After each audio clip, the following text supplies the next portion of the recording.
സംസ്ഥാനത്ത് ഷിഗല്ല രോഗവ്യാപനത്തിൽ ജാഗ്രതാ നിർദ്ദേശവുമായി ആരോഗ്യവകുപ്പ്. വയറിളക്കം, പനി, വയറുവേദന, ഛർദി എന്നീ രോഗലക്ഷണങ്ങൾ ശ്രദ്ധയിൽപ്പെട്ടാൽ ഉടൻ സമീപത്തെ ആരോഗ്യ കേന്ദ്രത്തിൽ ചികിത്സ തേടണം.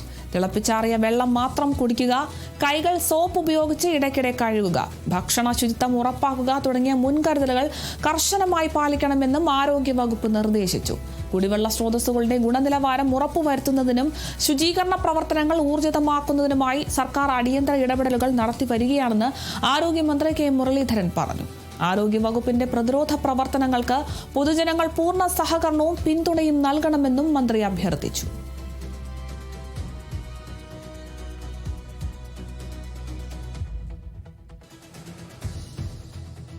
സംസ്ഥാനത്ത് ഷിഗല്ല രോഗം വലിയ ആശങ്കയുണർത്തുകയാണ്. ഇപ്പോൾ വയനാട്ടിൽ 21 പേർക്ക് ഷിഗല്ല രോഗം സ്ഥിരീകരിച്ചതിന് പിന്നാലെ ആരോഗ്യമന്ത്രി ഇപ്പോൾ വയനാട് സന്ദർശിച്ചിട്ടുണ്ട്. എന്തായാലും വലിയൊരു ജാഗ്രതാ നിർദ്ദേശം തന്നെയാണ് ആരോഗ്യവകുപ്പിന്റെ ഭാഗത്തു നിന്നും ലഭിക്കുന്നത്.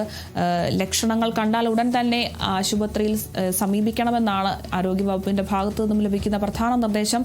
ഇതിലുള്ള രോഗലക്ഷണങ്ങൾ പ്രധാനമായും ഇതൊക്കെയാണ്: വയറിളക്കം, പനി, വയറുവേദന, ഛർദി. ഇത്രയും രോഗലക്ഷണങ്ങൾ ഉണ്ട് എന്നുണ്ടെങ്കിൽ ഉടൻ തന്നെ സമീപത്തുള്ള ആരോഗ്യ കേന്ദ്രത്തിൽ ചികിത്സ തേടണമെന്നാണ് ആരോഗ്യവകുപ്പിന്റെ ഭാഗത്തു നിന്നും ലഭിക്കുന്ന പ്രധാന നിർദ്ദേശം. പ്രത്യേകിച്ച് മലിനജലം ഒന്നും ഉപയോഗിക്കാൻ പാടില്ല, തിളപ്പിച്ചാറിയ വെള്ളം മാത്രം കുടിക്കുക, കൈകൾ ഇടയ്ക്കിടെ സോപ്പ് ഉപയോഗിച്ച് കഴുകണം, ഭക്ഷണ ശുചിത്വം ഉറപ്പാക്കണം തുടങ്ങിയ മുൻകരുതലുകൾ കർശനമായി തന്നെ പാലിക്കണമെന്നാണ് ആരോഗ്യവകുപ്പിന്റെ ഭാഗത്തു നിന്നും ഒരു നിർദ്ദേശം ലഭിക്കുന്നത്.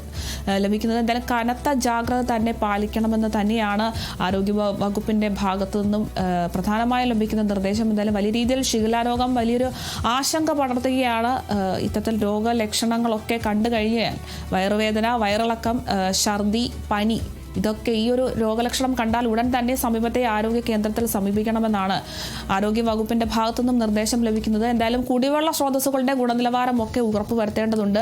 ശുചീകരണ പ്രവർത്തനങ്ങളൊക്കെ ഊർജിതമാക്കുന്നതിനുമായി സർക്കാർ അടിയന്തര ഇടപെടലൊക്കെ നടത്തി വരികയാണെന്നും ആരോഗ്യമന്ത്രി പ്രതികരിച്ചിട്ടുണ്ട്. ആരോഗ്യവകുപ്പിന്റെ പ്രതിരോധ പ്രവർത്തനങ്ങൾക്ക് പൊതുജനങ്ങൾ പൂർണ്ണമായ സഹകരണവും പിന്തുണയും ഒക്കെ നൽകണമെന്നും മന്ത്രി അഭ്യർത്ഥിച്ചിരിക്കുകയാണ്. എന്തായാലും വലിയ രീതിയിലുള്ളൊരു ജാഗ്രത പാലിക്കണം, ശുചിത്വം ഉറപ്പാക്കണം, തിളപ്പിച്ചാറിയ വെള്ളം മാത്രമേ ഉപയോഗിക്കാൻ പാടുള്ളൂ. അതുപോലെ തന്നെ ഇത്തരത്തിൽ ലക്ഷണങ്ങൾ എന്തെങ്കിലും കാണുകയാണെങ്കിൽ ഉടൻ തന്നെ സമീപത്തെ ആരോഗ്യ കേന്ദ്രത്തെ സമീപിക്കണം.